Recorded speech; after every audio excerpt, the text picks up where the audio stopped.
What's going on, guys? This is coolcraft567, and today I'm going to be giving you guys a little bit of a different video. This is going to be a overview of a secondary that I've been working on for quite a few months now. I'm really eager to show you guys what I'm working with. This is also going to kind of be a little bit of a different video because I asked for a product from a certain company and they were gracious enough to send it. I'm really eager to show you guys that. I'm a real big fan of their products, so I asked them and they were actually nice enough to send it to me, so I'm going to get into that. But as you can tell by the title, this is a Tokyo Marui HK45. I'm on the fence about calling this my dream pistol, but this actually has a lot of stuff that I always wanted in a pistol, and I was able to kind of check those off the list when I was doing this build. So I'm really eager to show you guys everything about this build. So now going into the gun itself, the gun is, if you're not familiar with it, is almost completely ambidextrous. The slide release is ambidextrous, the safety is ambidextrous, the mag release is ambidextrous. Just to show you guys that. The mag release isn't too much of a problem, at least for me. I don't tend to mind it. A lot of people do complain about it, but I don't really have a problem with it. There's kind of a cutout for your hand, and it's pretty comfortable. I haven't really had too much of a problem with it. You do have adjustable back straps, so depending on your hand size and what you're comfortable with, you can just take out a pin right there and change it. I'm fine with this hand strap, back strap.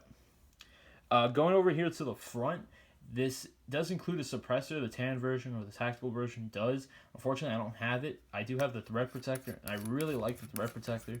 I think it gives this gun a really nice aggressive look.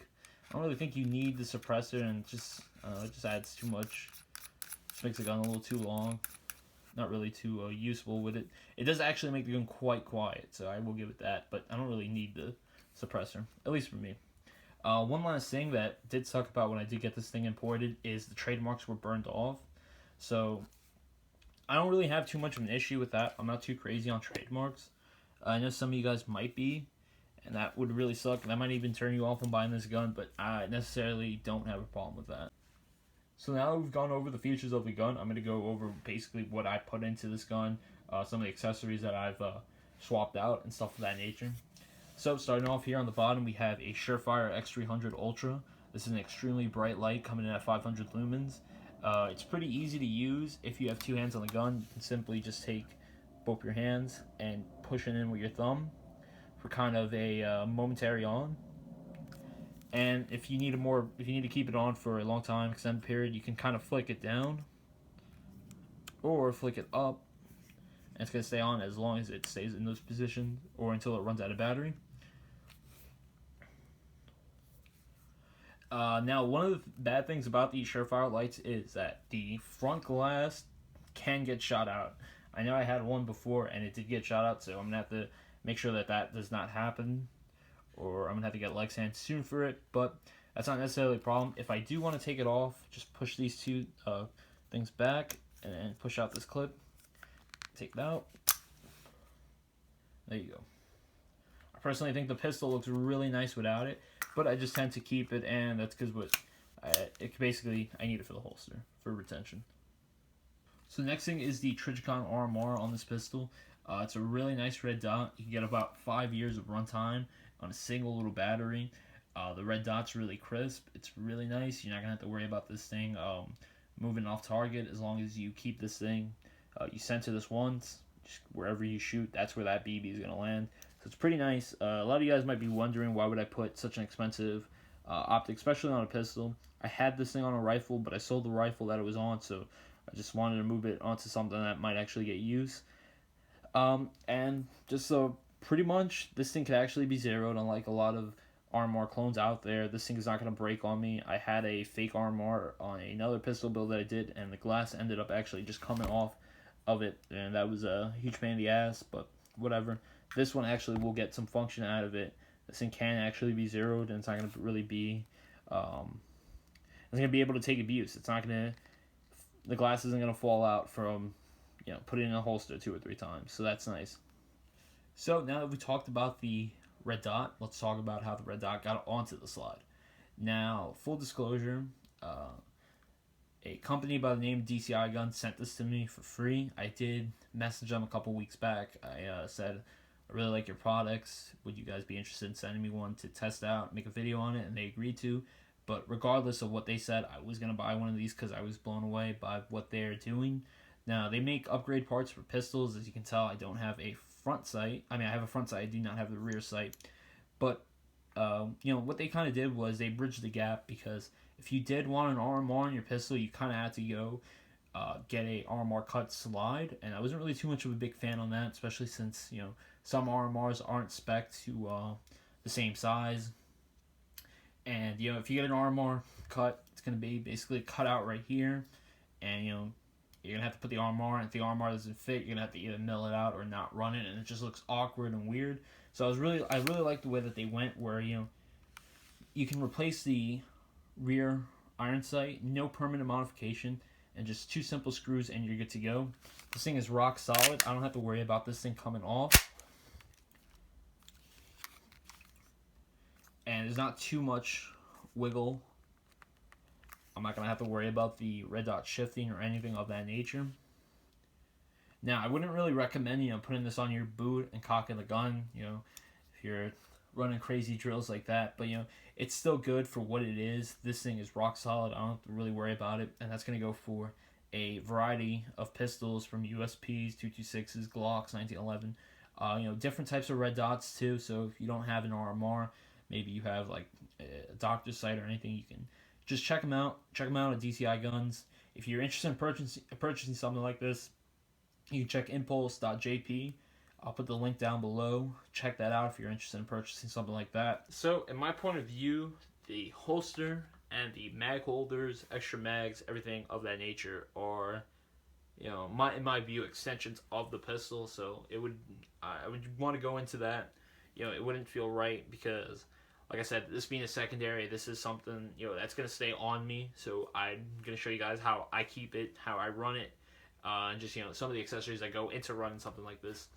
So, first things first, I got a custom Kydex made. This was done by my friend Robbie.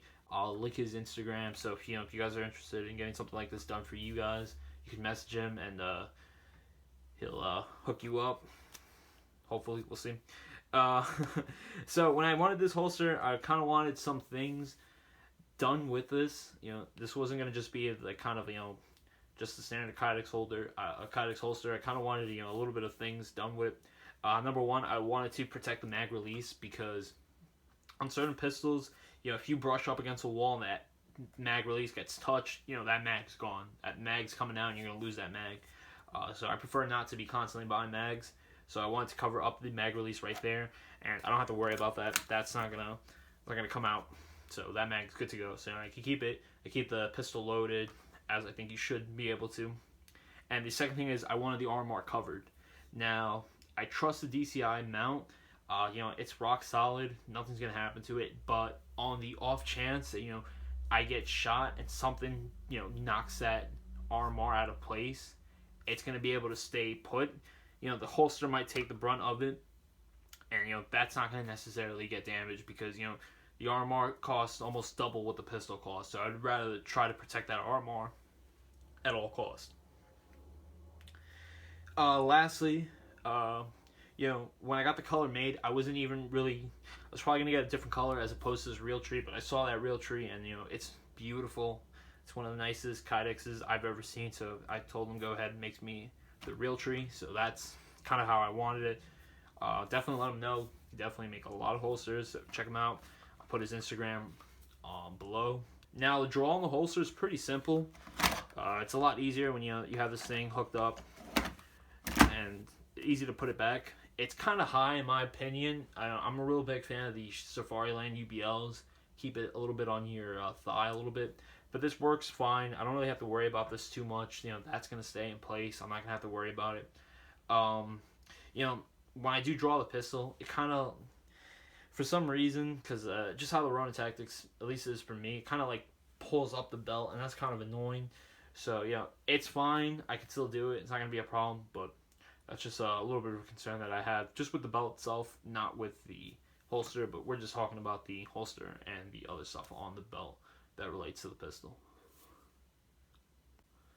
Alright, so going over to the mags for the pistol. I think 2 extra mags, so 3 total mags, is a good amount to run pretty much for any pistol. Again, I got that in Real Tree. The draw on this pistol, on these pistol mags, is really nice.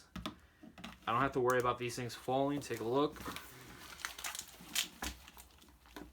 So, you know, if I'm climbing rooftops, climbing ladders, jumping from rooftop to rooftop, you know, that's not going to go anywhere. That's going to be good. These mags hold about 25 each. So, you know, and the gas consumption on this is actually pretty good. So you don't have to really worry about filling those mags up. You know, just probably like every 2 mags, you can go ahead and put some more gas in that. But on top of that, that's the way I run this pistol. I keep my draw on the right side, and I keep my pistol mags on the left side. Again, just a dump pouch in the back just to complement that, so when I do have to reload. So now that we've gone over all the attachments, how I run this, and things of that nature, I want to give a quick shout out to DCI Guns for sending me this. Check them out on Instagram, DCI Guns. You can purchase most of the products on impulse101.jp. I'll link that below. Go check them out on Instagram again. Huge shout out. Thank you so much for sending me one of these to test out. Now, I'm going to be completely honest. I want to give you guys my honest opinion. I love the way this pistol looks, but when it comes to pistols, pistols are cool and all. Running secondary is cool, but I don't really consider them practical, and I'm going to give you guys my reasoning behind that. You know, it's cool to have something like this. I love the way this thing turned out. I'm so happy the way it looks, the way it feels, all the features. But practicality, it's not really there. And this is, in my opinion, for all pistols, because, you know, some of you guys might run them, you might run them effectively, but this is just going to be my opinion. I don't feel that, you know, running the extra weight, running the belt setup, because the only reason I'm running that belt setup is to run this pistol. For an additional 75 rounds is worth it. Now, you know, an AG can hold something like 120 rounds, and, you know, that's a simple magazine compared to, you know, running the pistol, running the spare mags, running the Kydex, everything. So in my opinion, I'm not too crazy on pistols. You know, I'll probably run this in a local CQB game, no problem. It's nice to clear corners, but, you know, something at a longer game, I'm not going to even consider, you know, running the belt, running this. I could see a pistol being effective, you know, when you're going up a ladder and maybe clearing, like, small, tight spaces. That's good, but, you know, it doesn't really justify running a pistol, at least for me. If my gun went down, I'd honestly just consider go back to the staging area and grab a backup gun as opposed to, you know, getting a secondary. That's it, guys. Thank you so much for watching. Any questions or comments, leave them down below. Go check out DCI Guns on Instagram. If you're interested in purchasing anything, go ahead and go to impulse101.jp. That's where you can purchase most of the products. Again, guys, thank you so much for watching. Appreciate it.